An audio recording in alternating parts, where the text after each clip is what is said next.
हाँ जी दोस्तों, transfer transmission इसमें हम लोग कवर करने वाले हैं सेक्शन नंबर 56 से लेकर 59।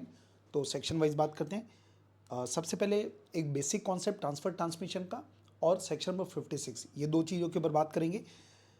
सेक्शन नंबर 44 कंपनीज एक्ट का वो ये बोलता है कि जो भी शेयर्स या डिबेंचर्स होते हैं वो एक मूवेबल प्रॉपर्टी है। तो जैसे मूवेबल प्रॉपर्टी हम एक पर्सन दूसरे पर्सन को ट्रांसफर कर सकते हैं, वैसे ही जो कंपनी के शेयर डिबेंचर है वो भी एक पर्सन दूसरे पर्सन को ट्रांसफर कर सकता है। और ट्रांसफर कैसे होगा? तो as per the provisions of act and the article, उसके हिसाब से ट्रांसफर हो सकता है। अब ट्रांसफर कैसे किए जाते हैं? तो पब्लिक कंपनी के जो शेयर्स हैं वो फ्रीली ट्रांसफरेबल है, जबकि प्राइवेट कंपनी के जो शेयर्स होते हैं वो आर्टिकल में कुछ रेस्ट्रिक्शंस होती है, उस रेस्ट्रिक्शन को ध्यान में रखते हुए ट्रांसफ़र किया जा सकता है। फिर ट्रांसफ़र और ट्रांसमिशन में बेसिक क्या फ़र्क है? ट्रांसफ़र एक वॉलेंट्री एक्ट है। वॉलेंट्री एक्ट का मतलब क्या हुआ? एक व्यक्ति दूसरे व्यक्ति को अपनी इच्छा से शेयर ट्रांसफ़र करता है, जबकि जो ट्रांसमिशन होता है वो it is due to operation of law, वो किसी लॉ के लागू होने की वजह से होता है। और इसका कोड वर्ड है दिल। दिल का मतलब क्या हुआ? डेथ होती है तब शेयर अपने आप किसी और को ट्रांसफ़र हो जाते हैं। इंसॉल्वेंसी हुई डेथ के केस में, जो एलआर होता है उसको शेयर अपने आप मिल जाता है। इंसॉल्वेंसी में जो ऑफिशियल रिसीवर या जो असाइनी होता है उसको शेयर ट्रांसफर हो जाते हैं। और अगर ल्यूनेसी है, अनसाउंड माइंड का हो गया, तो उसका जो भी टेक केयर है, केयर टेकर है या जो गार्जियन है उसको शेयर ट्रांसफर हो जाते हैं, उसको बोलते हैं ट्रांसमिशन। तो ट्रांसमिशन होता है दिल की वजह से। अब हम बात करते हैं सेक्शन नंबर 56। 56 बेसिकली हमको ये बताता है कि कोई भी कंपनी का जो कोई भी मेंबर या शेयर होल्डर या डिबेंचर होल्डर अगर अपना शेयर बेचना चाहता है, सिक्योरिटी बेचना चाहता है, तो उसका प्रोसेस क्या है। तो प्रोसेस वन बाय वन बात करते हैं। सबसे पहले जो शेयर ट्रांसफर करना चाहेगा उसको एक ट्रांसफर डीड, जिसका फॉर्म नंबर है SH4। तो SH4 आपको कंपनी को जमा करना पड़ेगा, एक एप्लीकेशन देना पड़ेगा कंपनी को। और ये जो ट्रांसफर डीड है SH4, उसमें स्टैंप होगा, डेट होगा, एग्जीक्यूट होगा। स्टैम्प लगाना पड़ेगा, मतलब स्टैम्प ड्यूटी लगेगी, डेट डालना पड़ेगा और साइन होगा। एग्जीक्यूट मतलब साइन। साइन कौन करेगा? तो दो लोग साइन करेंगे, ट्रांसफरर और ट्रांसफरी, दोनों इस पर साइन करेंगे।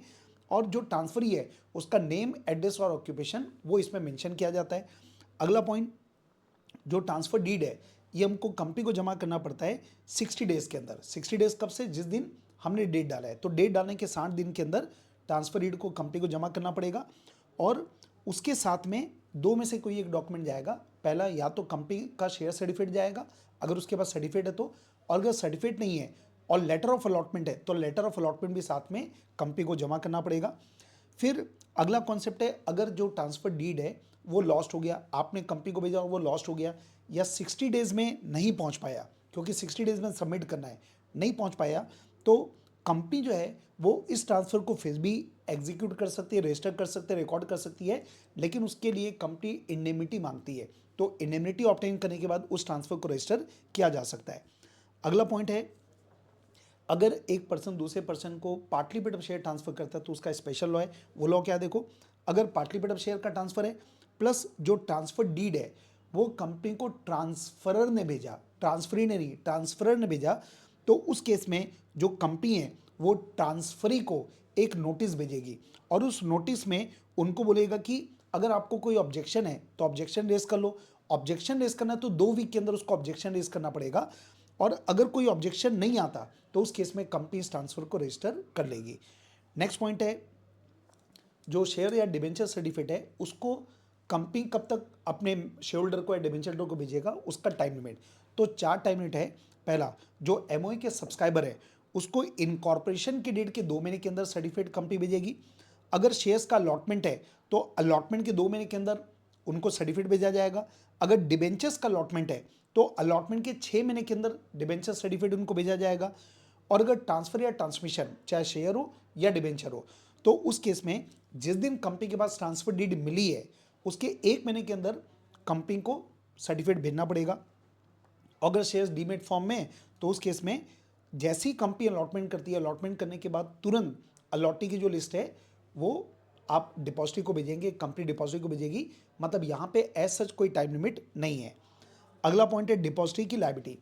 तो जो डिपॉजिटरी होते हैं, अगर जो डिपॉजिटरी है या उनके जो एजेंट है, एजेंट का मतलब क्या? डिपॉजिटरी पार्टिसिपेंट, अगर उन्होंने फ्रॉड करने के उद्देश्य से किसी व्यक्ति के शेयर को किसी और को ट्रांसफर कर दिया फ्रॉड करके, तो उस केस में वो जो डिपॉजिटरी है या जो उनके पार्टिसिपेंट है उनके ऊपर 447 का लॉ एप्लीकेबल होगा।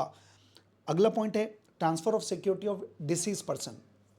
इसका मतलब क्या हुआ, अगर एक सिक्योरिटी होल्डर की डेथ हो गई और उनका कोई होल्डर है जो एलआर है, तो वो जो एलआर है वो एलआर डेथ होने के बाद वो जो एलआर है वो इन सिक्योरिटी को ट्रांसफ़र कर सकता है, भले ही वो सिक्योरिटी होल्डर नहीं बनाओ। इसका मतलब ये हो गया कि अगर किसी पर्सन की डेथ हुई तो जो एलआर है, ऐसा नहीं कि एलआर को खुद अपने नाम से शेयर पहले ट्रांसफ़र करना पड़ेगा, वो बिना अपने नाम से ट्रांसफ़र कराए सीधा उन शेयर को किसी और को बेच सकता है। और आखिरी पॉइंट है बेटा डिफ़ॉल्ट, मतलब penalty provision will be attracted. एक बार 8 पॉइंट को रिकॉल कर लो फटाफट। सबसे पहले अगर आप ट्रांसफ़र करना चाहते हो तो SH4 कंपनी को भेजना पड़ेगा। अगला पॉइंट है जो SH4 है उसमें स्टैम्प होगा, डेट होगा, साइन होगा। थर्ड पॉइंट है SH4 और जो सर्टिफिकेट वगैरह वो 60 डेज़ में कंपनी को जमा करना पड़ेगा। अगर 60 डेज़ में जमा नहीं हो पाया तो इंडेमनिटी बॉन्ड जमा करके कर पाओगे। अगर शेयर पार्टली बट अब शेयर का ट्रांसफ़र है और ट्रांसफरर कंपनी को लॉन्च करेगा तो उस केस में क्या होगा, फिर सर्टिफिकेट को डिलीवर करने की टाइम टर्म नहीं पड़ा। उसके बाद में अगर डिपॉजिटिव अगर फ्रॉड करते तो उनकी लायबिलिटी का प्रोविज़न है, और अगर किसी की डेथ होती है तो जो एलआर है वो डायरेक्ट शेयर को ट्रांसफ़र कर सकता है।